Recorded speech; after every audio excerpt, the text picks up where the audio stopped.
Mesdames et messieurs, bonsoir. La migration intracontinentale, extracontinentale et l'exode rural s'accentuent dans ce 21e siècle.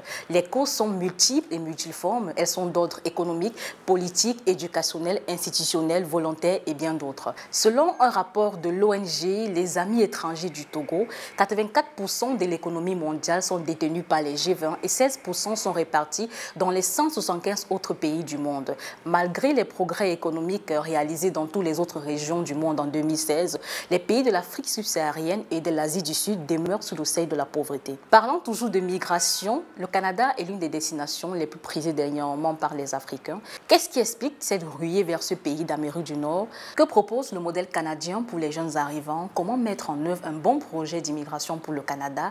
Pour répondre à toutes nos questions, nous recevons dans ce focus M. Boris Ndiokam, consultant réglementé en immigration canadienne. Il est le fondateur et président-directeur général de Sakoni Immigration. Bonsoir Boris. Bonsoir Charlène. Bienvenue en Côte d'Ivoire et dans ce focus sur Vox Africa.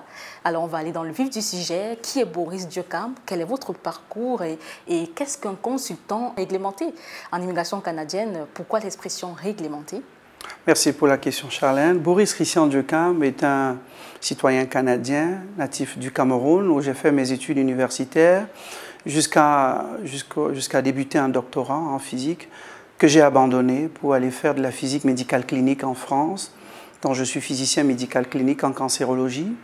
En 2010, j'ai aménagé avec ma famille au Canada et en travaillant en milieu hospitalier, j'ai fait un bac en éducation dont je suis aujourd'hui aussi enseignant agréé de mathématiques et de sciences physiques en Ontario.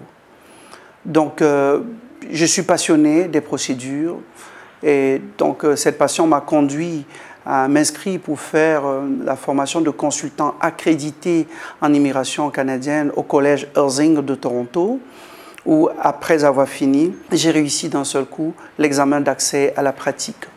Je peux vous avouer, ça n'a pas été facile parce que physicien, j'avais de la science pure, mûre et dure en moi et il fallait se plonger dans tout ce qui est le droit administratif, le cadre jurisprudentiel, les tribunaux administratifs, la Convention de Genève pour la protection des réfugiés et toutes les connaissances dont nous avons besoin pour comprendre la dynamique des peuples et l'accompagnement de ceux qui veulent aller voir ailleurs, en l'occurrence ceux qui veulent arriver au Canada. Alors pourquoi consultant réglementé? Il y a une formation spécifique pour être un consultant réglementé? Effectivement. Il y a une formation pour devenir d'abord consultant accrédité. C'est un cours universitaire qu'il faut avoir. Il faut prendre une formation universitaire pour avoir un diplôme universitaire qui vous donne le droit de vous présenter à l'examen d'accès à la pratique. L'examen d'accès à la pratique, pour les consultants réglementés en immigration canadienne, c'est l'équivalent du barreau chez les avocats. Donc tous ceux qui sont diplômés en droit ne sont pas avocats parce que pour certains, ils n'ont pas réussi l'examen du barreau. C'est exactement la même chose. C'est ça qui fait d'un consultant un consultant réglementé. Réglementé, ça veut dire qu'il a reçu tous les mandats, à la fois le mandat fédéral, le mandat provincial et le mandat municipal de faire ce travail pour le compte du Canada. Qu'est-ce qui justifie l'attractivité en matière d'immigration au Canada sur ces dernières années? Le mouvement des peuples ça ne date pas d'hier. L'immigration américaine, l'immigration canadienne, l'immigration européenne, c'est toujours par phase. Il se trouve qu'en ce moment, il y a comme une situation économique au Canada dont on ne parle plus de croissance économique, mais de surchauffe. C'est-à-dire une croissance économique à 2 chiffres. On a terriblement besoin de main-d'œuvre dans tous les secteurs d'activité.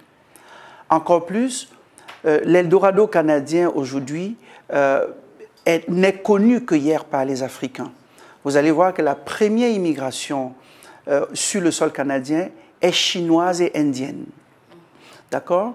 Les Européens qui sont allés dans les Amériques et se sont installés au Canada et aux États-Unis, les premiers à faire venir, c'est beaucoup d'Indiens, beaucoup de Chinois, eu égard à la construction de la voie ferrée transcanadienne, où il y a même un mets qu'on appelle du pâté chinois, mais qui n'a rien de chinois du tout. Que propose donc le Canada dans tout son package pour un nouvel arrivant? Le Canada, finalement, c'est un rêve, un mythe, une réalité? C'est une réalité, ce n'est pas un mythe. Oui, qu'est-ce qui est réservé aux personnes que vous aidez, que vous accompagnez dans vos procédures, en fait? Les personnes que nous accompagnons, parce partout, il faut travailler pour avoir quelque chose. Les personnes qui s'intègrent réellement dans la société canadienne finissent par tirer leur épingle du jeu. Ils deviennent la ressource de leur famille, ils deviennent la ressource de leur village, ils deviennent même une ressource pour le pays. Prenez l'exemple de ce que je suis devenu. L'esprit ouvert que j'ai aujourd'hui, c'est la force des peuples que je rencontre. Le croisement de la différence, les acquis des expériences des autres sur lesquels je m'appuie comme étant un point d'ancrage, c'est ça. Maintenant, en termes d'intégration dans la société canadienne, il y a tous les outils qui sont mis en place par les 3 niveaux de gouvernement. Le gouvernement fédéral qui met en place une mesure d'accompagnement pour les nouveaux arrivants sur le territoire canadien, les gouvernements des différentes provinces qui mettent en place des mesures d'accompagnement pour des personnes qui s'installent dans leur province, et maintenant les gouvernements des différentes municipalités qui accueillent les nouveaux arrivants. Il y a plein d'ONG au Canada qui ont pour rôle d'accueillir des nouveaux arrivants. Moi, par exemple, j'ai été accueilli par une ONG que je peux citer ici, Helping with Furniture. C'est-à-dire, notre maison, à notre arrivée, a été équipée de lits, de tables, de chaises, de marmites et de tout par une ONG qui récupère tout ce qui est encore utilisable dans les maisons des gens afin d'équiper les nouveaux arrivants. Pour vous dire, c'est un pays où la mise en place du plan d'accueil des nouveaux arrivants est très bien faite. Donc, on va aller dans les détails tout à l'heure, particulièrement avec vous, votre accompagnement, spécifiquement avec Sarkoni. À présent, nous allons aborder cette question sous l'angle de l'impact sur notre continent. Nous sommes sur un média panafricain. Nous tenons à la restauration de la dignité africaine. Donc, on va parler justement de vous, la relation que vous avez avec les dirigeants des pays africains dans lesquels vous partez. Et on a le rapport chaque année de l'Organisation mondiale des migrations qui enregistre de milliers de morts. Voilà. Qu'est-ce qui peut, selon vous, être les raisons majeures de ce mouvement inarrêtable des populations afin qu'on puisse se bousculer dans des agences comme Sarkoni pour des projets d'immigration? Okay. Le mouvement des peuples ne date pas d'hier. On ne peut empêcher à un être humain qui a envie d'aller voir ailleurs, d'aller voir ailleurs. Les raisons sont multiples et variées. Certains, ce n'est pas parce qu'ils n'ont pas les moyens économiques de s'en sortir là où ils sont. L'envie d'aller voir ailleurs, c'est une drogue pas possible. Maintenant, quand on se retrouve dans le contexte africain, avec une jeunesse complètement clochardisée, dans beaucoup de nos pays, la répartition de la richesse du pays est presque inexistante. C'est-à-dire que nous sommes encore plus dans des pays où les avoirs sont concentrés entre les mains d'une clique de personnes. C'est un peu violent à dire, mais il faut le dire. D'une jeunesse africaine qui rêve à travers ce qu'il voit à la télé et qui, malheureusement, n'est pas toujours le reflet de la réalité. Vous parlez des morts dans l'océan qui veulent traverser pour arriver en Europe, mais vous oubliez le chemin des forêts, des rivières de l'Amérique qui conduisent vers le Canada et les États-Unis. C'est encore un désastre. Maintenant, vous avez posé la question à savoir la relation avec les dirigeants. Mon travail, ou notre travail en tant que consultant, n'est pas de créer la proximité avec les dirigeants, parce qu'ils sont tous au courant de la situation de nos compatriotes. Nous sommes là pour les accompagner, surtout accompagner ceux qui veulent être accompagnés dans la vérité, parce qu'il ne s'agit pas seulement d'argent. Il y en a qui ont suffisamment d'argent pour parfaire leur projet, mais ils préfèrent des réseaux extrêmement compliqués. Et donc, mon travail sur le terrain est aussi beaucoup de la sensibilisation, d'apporter l'information aux différents candidats sur le terrain. D'accord. Cette immigration n'est donc pas finalement un frein pour les pays africains, avec une fuite massive des cerveaux, selon vous? Non. On ne saurait le dire. Vous n'avez qu'à faire une enquête de terrain pour savoir les propriétaires des différents immeubles qui poussent à foison dans nos grandes villes africaines. Posez-vous la question de savoir où se trouvent les propriétaires, d'où vient l'argent de la construction. Vous allez trouver que derrière ça, il y a beaucoup qui sont de la diaspora. La diaspora africaine, je vous ai dit tout à l'heure, nous devons nous appuyer dessus comme la Chine a décidé de s'appuyer sur sa diaspora. Vous pensez qu'elle est consciente, qu'elle est prête à contribuer au développement du continent, la diaspora? La diaspora africaine, nous nous réunissons tout le temps. Nous avons des forats, nous avons des réunions où nous faisons ensemble là-bas, la diaspora africaine, à travers l'Amérique du Nord, à travers le Canada. Nous sommes prêts. Mais est-ce que sur le continent, les dirigeants sont prêts à nous permettre d'apporter le savoir à magasiner à l'extérieur? Nous avons tant besoin de ça. Les gens sont-ils le principal frein selon vous? Dans un pays comme la Côte d'Ivoire, je ne peux pas le dire. Parce que la Côte d'Ivoire, initialement, par ses pères fondateurs, c'est un pays carrefour. On trouve tout le monde, on ne te pose pas la question très souvent de pourquoi tu es là, sauf quand c'est récupéré par le politique. Mais dans d'autres pays, ça peut être encore un frein. Prenons l'exemple du Cameroun qui a complètement fermé la porte à sa diaspora. Donc oui, il y a encore matière à faire à ce niveau-là. Est-ce que vous pensez que les pays africains peuvent tirer profit de cette situation, selon vous? C'est le rôle des médias comme Vox Africa. Une média panafricaine comme Vox Africa a pour rôle de faire remonter aux personnes responsables l'information de la base de ce dont nous avons besoin. On essaye de se passer d'une ressource incroyable. Il faudrait que ça change. Parlons toujours de diaspora africaine, M. Boris Dioukam. Pour un ressortissant de la diaspora, quels sont les freins ou les facilités qu'il peut avoir à venir investir dans son pays d'origine? En ce qui concerne les ressortissants de la diaspora qui veulent investir dans leur pays d'origine, les obstacles ou les facilités dépendent des pays. Dans un pays comme la Côte d'Ivoire, ce n'est pas un problème. Vous n'avez que des facilités. Dans un pays comme le Sénégal ou le Mali, où il y a tout un ministère dédié à la diaspora, qui fait la cour à la diaspora pour venir investir dans le pays, dont on ne parlerait que des facilités. Mais dans nos pays en Afrique centrale, les obstacles sont majeurs. Les obstacles sont institutionnels, les obstacles même d'ordre législatif, donc le cadre de la loi qui ne facilite pas l'arrivée d'une diaspora qui veut investir là-bas, c'est un problème. C'est à ce niveau qu'il faut que les lignes bougent. D'accord. Mais vous qui êtes donc un expert en immigration canadienne, que répondez-vous à ceux qui disent qu'il est important de contribuer au développement de l'Afrique, c'est-à-dire investir chez nous en Afrique au lieu de débourser des millions dans des projets d'immigration avec des agences comme les vôtres? Je leur répondrai par la lecture. Je les envoie lire les aventures ambiguës de Cheikh Hamidou Kane, de voir dans les écrits de Cheikh Hamidou Kane où la Grande Royale compare les enfants du village aux graines de maïs que même ayant faim, on est obligé d'aller semer pour pouvoir récolter. La diaspora, c'est un investissement. Vous avez bien dit, au lieu d'investir, il faut investir. Donc, le projet d'immigration, c'est un investissement. C'est un investissement pas seulement sur le plan économique, c'est un investissement sur le plan mental.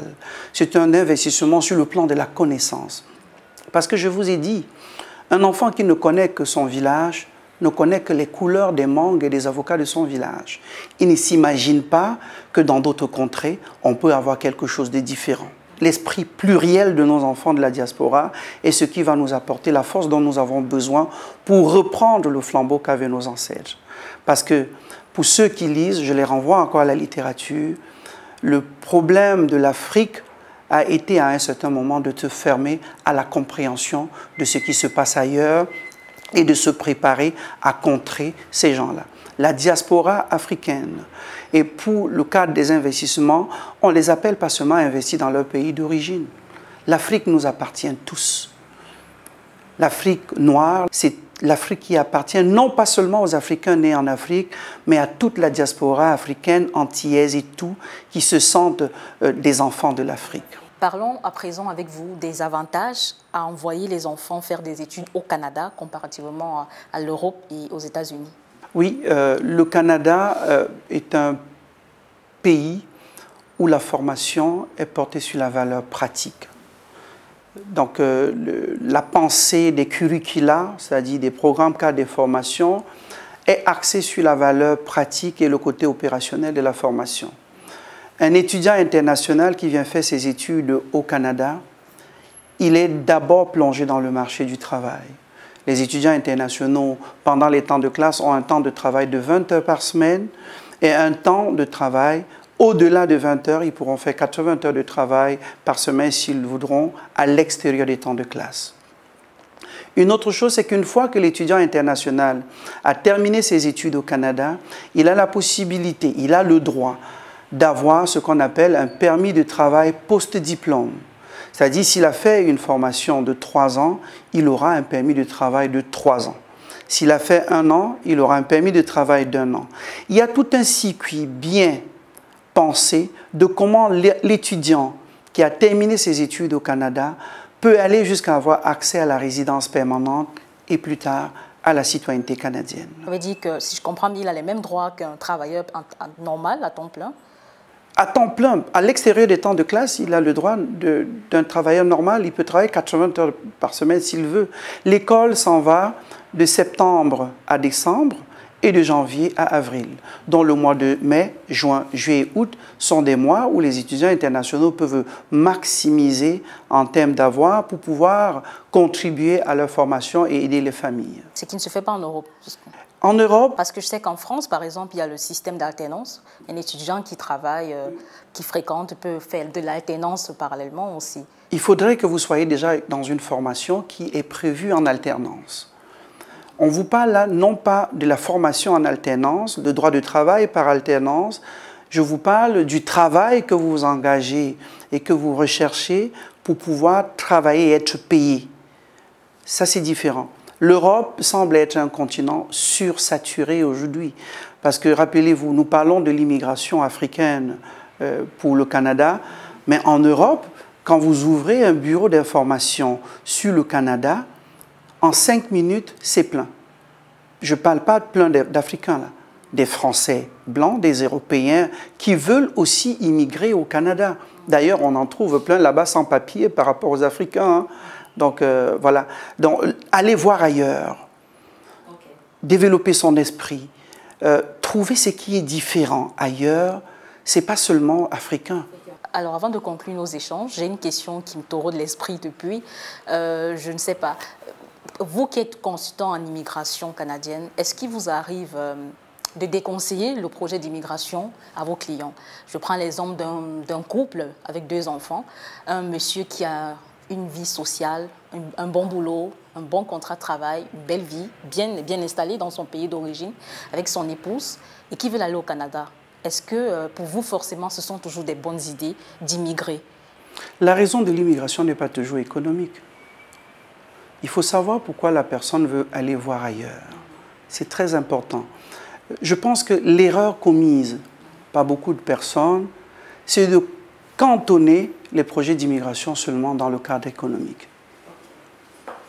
D'accord? Les gens peuvent être économiquement très bien là où ils sont, mais ils sentent le désir d'aller voir ailleurs. Vous ne pouvez pas leur empêcher ça. On peut voir ailleurs sans forcément immigrer. Je peux prendre mes vacances, je vais au Canada pour voir comment ça se passe, mais pas forcément immigrer. On peut immigrer pour revenir.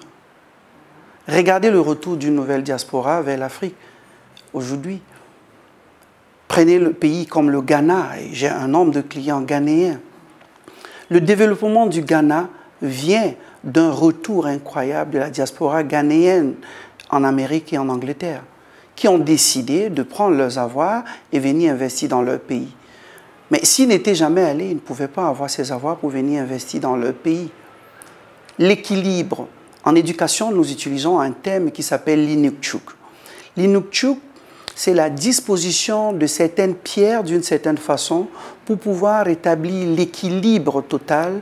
Et donc, parfois, c'est juste l'équilibre entre la vie sociale, la vie affective, la vie économique et tout ça que les gens recherchent, qu'ils ne trouvent pas. Vous le voyez dans une aisance économique, mais il manque totalement d'équilibre. Ils ont besoin de se retrouver dans un autre endroit pour avoir l'équilibre. D'où la notion de consultation. Quand je rencontre un client en consultation initiale, c'est vraiment un travail de médecin. Il faut comprendre les éléments qui mettent en mouvement la dynamique de son projet. Quelles sont les raisons? Quelles sont les raisons sous-jacentes? Quelles sont les raisons profondes? Quelles sont les raisons structurelles qui poussent le client à vouloir immigrer? Est-ce que c'est vraiment une immigration qu'il veut? Certains, quand il vient vous dire « je veux juste aller visiter le Canada », vous dites « dans ce cas, vous prenez un visa visiteur, vous n'avez pas besoin d'une résidence permanente. » Il y en a qui disent « même si j'ai le visa, je n'irai jamais m'installer là-bas définitivement. » Je dis « dans ce cas, pourquoi vous voulez la résidence permanente? Parce qu'elle est contraignante. » D'accord. Pour conclure avec les services de Saconi, est-ce que vos services sont accessibles à tout type de bourse? Parce que la légende raconte que les services de M. Boris Diokham ne sont pas à la portée de tout le monde. Donc, est-ce que vous accompagnez toutes les familles, tout le monde, tout type, toute classe sociale avec Saconi Immigration? Oui, parce que quand les gens viennent à vous, ils pensent à l'argent d'abord. Moi, je pense à la procédure. Vous pouvez avoir tout l'argent du monde, mais si vous ne connaissez pas la procédure, votre argent ne servira à rien. Il est très important parce que l'immigration, c'est du cas par cas. Les profils sont propres à chacun. D'accord? Vous pouvez même appeler votre oncle qui est au Canada depuis 15 ans et vous voulez que votre oncle vous aide à immigrer. N'ayant pas la formation, il va vous donner l'information d'il y a 15 ans. Et donc, du coup, il va vous désinformer. Il est important de faire affaire à un professionnel, ne serait-ce que pour une consultation, afin de se faire accompagner adéquatement. Qu'est-ce qui fait votre particularité chez vous à Saconi? Parce qu'on a beaucoup de consultants aujourd'hui, vous le savez. Même moi, je peux me lever avec mon ordinateur, je fais ma procédure. Mais chez vous, c'est quoi? Pourquoi est-ce qu'on doit venir à Saconi Immigration? La proximité de ma clientèle. J'ai des clients aujourd'hui dans 64 pays au monde. J'ai OT, étant enseignant des technologies de l'information et de la communication. J'enseigne les étudiants en administration des affaires sur comment utiliser les technologies pour manager leur entreprise. J'ai bâti mon entreprise autour de la technologie. L'absence de contraintes de déplacement. C'est-à-dire, je traite votre dossier et vous ne m'avez jamais vu. Dans la même efficacité, sinon plus que si vous aviez à vous déplacer pour aller rencontrer quelqu'un dans le bureau. En termes de coûts, je ne suis pas d'accord qu'on dise que Saconi a un coût élevé. Parce que les coûts de location des bureaux dans les grandes villes du monde, je n'indexe pas à mes clients parce que mes bureaux sont placés dans l'univers à partir desquels je peux voir tout le monde. Donc oui, il faut connaître le client, le profil du client pour l'accompagner, non pas en fonction de l'argent, mais en fonction de la procédure. Je mets un point d'honneur à la vérité. Si vous ne pouvez pas, je vais vous dire que je ne peux pas. Alors, M. Boris Diokham, c'est vrai que vous avez dit tout à l'heure que vous intervenez dans 64 pays. Mais comment faire pour entrer en contact avec Saconi Immigration? Alors, pour tous ceux qui s'intéressent au service de Saconi Immigration, vous pouvez nous trouver sur Internet à travers n'importe quel furteur, www.saconi-immigration.com. Vous pouvez aussi nous joindre par la plateforme WhatsApp au numéro +1 613 618 8105. Donc, il suffit de taper Saconi Immigration sur Google ou sur n'importe quel furteur. Ça va vous donner toutes les informations sur comment nous joindre. Merci, M. Boris Diokham. Pour conclure notre échange, quel conseil donneriez-vous à un jeune qui voudrait débuter son projet d'immigration pour le Canada? Qu'est-ce que je peux dire à un jeune qui veut se laisser jeter sur le chemin de l'immigration canadienne? De faire attention, de faire très attention. Parce que les informations dans les réseaux sociaux, dans tous les groupes WhatsApp et Facebook qui désinforment les gens, mais qui sont en fait des sièges de recrutement de ces faux consultants, il faut faire très attention. L'autre chose malheureuse que nous avons dans nos villes, c'est d'avoir plein de jeunes qui se sont lancés dans les chemins avec des personnes d'une moralité douteuse, mais qui ne savent pas qu'ils sont interdits du territoire. Parce qu'ils ont introduit des demandes avec des documents faux. Et quand on détecte avec la preuve par 1000 que le document est faux, vous êtes interdit du territoire. Mais ces jeunes ne savent pas qu'ils sont interdits du territoire. Vous ne pouvez pas imaginer combien il y en a qui viennent vers nous. Et quand on commence le dossier, on se rend compte qu'ils sont interdits du territoire. Une autre chose, c'est que de plus en plus arrivent des jeunes qui sont mariés à des personnes qu'ils n'ont jamais vues. Ça, c'est une autre situation très, très désastreuse que nous avons. C'est-à-dire, les faux consultants réussissent à mettre en mariage à quelqu'un que vous n'avez jamais vu. Je ne sais pas comment on peut signer un acte de mariage de quelqu'un sans le rencontrer, mais ça devient une problématique sur laquelle il faut vraiment s'appesantir. Donc, en conclusion, faites attention, faites-vous accompagner par des professionnels. Je précise, ne serait-ce qu'en consultation. Parce que quand vous rencontrez un professionnel, pendant la consultation, il va vous dire ce que votre profil peut vous permettre d'avoir et de ne pas avoir. Merci, M. Boris Djokam, pour toutes ces informations importantes et enrichissantes pour nos téléspectateurs. Nous retenons de cet entretien qu'immigrer est une bonne chose, mais c'est un projet sérieux que nous devons prendre avec beaucoup de tact en consultant les professionnels du secteur comme Sakoni Immigration afin d'éviter des risques. Immigrer également, c'est bien, mais pensons à revenir en Afrique, créer des richesses afin de contribuer au développement de notre belle Afrique. J'étais Charlène Sinou dans le cadre du Focus sur Vox Africa. Merci à toute l'équipe de production de cette émission et à très bientôt.